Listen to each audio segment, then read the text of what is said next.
This is the GOAT SEO strategy for software, the greatest of all time SEO strategy for software. I'm going to paint a picture of going from zero to unicorn doing SEO for software. First, let's go into what everybody does. Instead of the GOAT strategy, this is what everybody does. So everybody, they answer top of funnel questions about their niche with their blog. And I've talked about this all the time on the show. As I've explained, this is worse because AI takes these clicks. This blog content is informational in intent, and informational blog content, it doesn't convert very well. You need to get these cold people who are landing onto your blog into your funnel. So the GOAT, the greatest of all time SEO strategy for software, is bottom of funnel, as I have talked about, where people are looking to take action. They know what they are trying to do or what they want to solve, and they don't know the brand that can do that for them or that can solve that for them.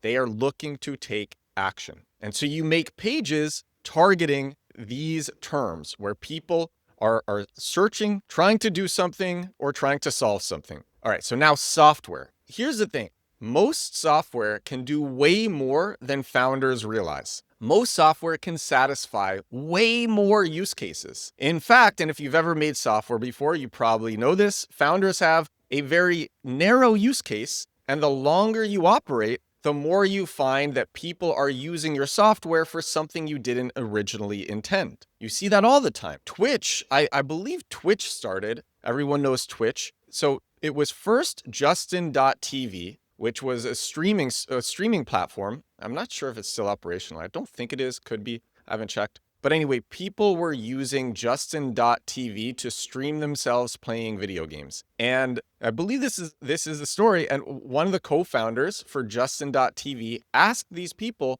why are you trying to stream yourself playing video games? And these people said they wanted to make a living from streaming themselves playing video games. And that is why Twitch was created. That is why they created Twitch. So here is how this works with a bottom of funnel SEO. You have your software, it's brand new. You launch it on a software launch platform like Product Hunt or Beta List. You also share it on LinkedIn and you share it on social media, because you're doing this, you're getting users and you're also getting links. When you share on launch platforms, you're also getting backlinks. It won't be substantial. The users you get won't be substantial. The backlinks you get won't be substantial. But the links, the backlinks, even though it's not substantial, it's still very important because you're about to start targeting under-targeted, high-intent, bottom-of-funnel keywords. So simultaneously, you're launching, you're also putting up these bottom-of-funnel SEO landing pages targeting the use cases that you think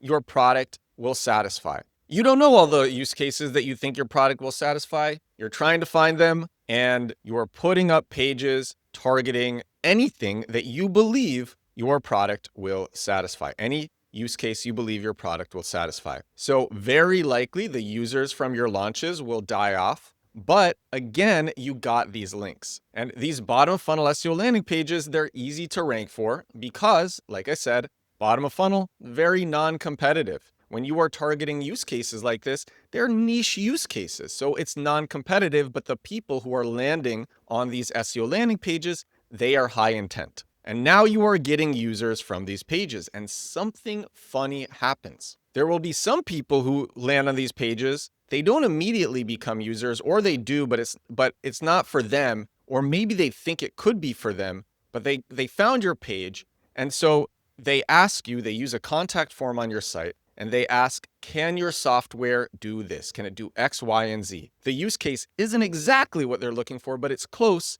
And then when enough people request the same thing, you either build it or you talk to the people, like in the Twitch scenario, and you ask them what they're trying to solve with this feature request. And then you build new features. You know what people want. It's informed by real people trying to solve real problems, and you have heard the same thing from multiple people. So you know what people want, and then you go and build that.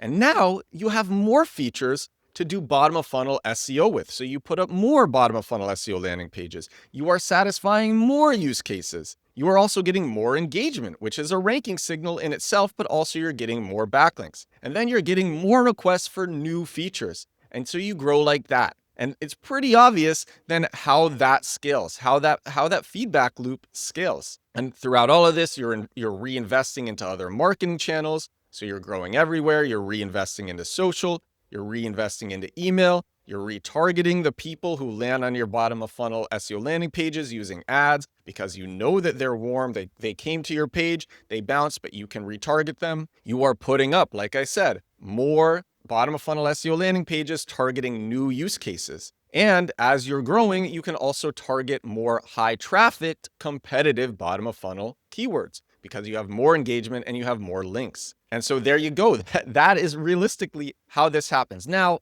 all right, there's tons of things that could actually get in the way. There's founder drama, there's investor drama.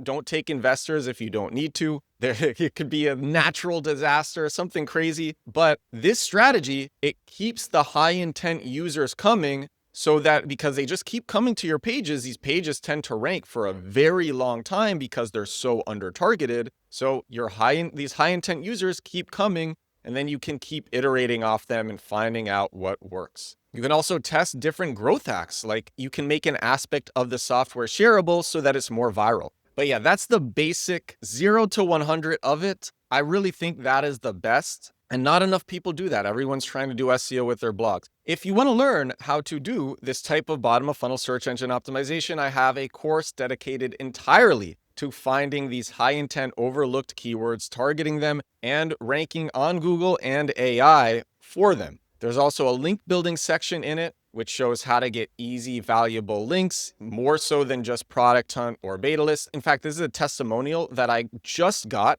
from Zach Tokar. Thank you, Zach, for this. Zach said, "I think I love you. Thank you again. You are awesome. Wanted to share an awesome success. Remember the PR template you gave me." So I gave him a custom PR template. He had a question about the course. I gave him a custom PR template. And then I actually put that into the course. I'm like, oh, that's a great addition to the course. That's some feedback that I got that I can use to improve the product. So then I put that into the course. And Zach said, "These are the only white hat links I've ever gotten.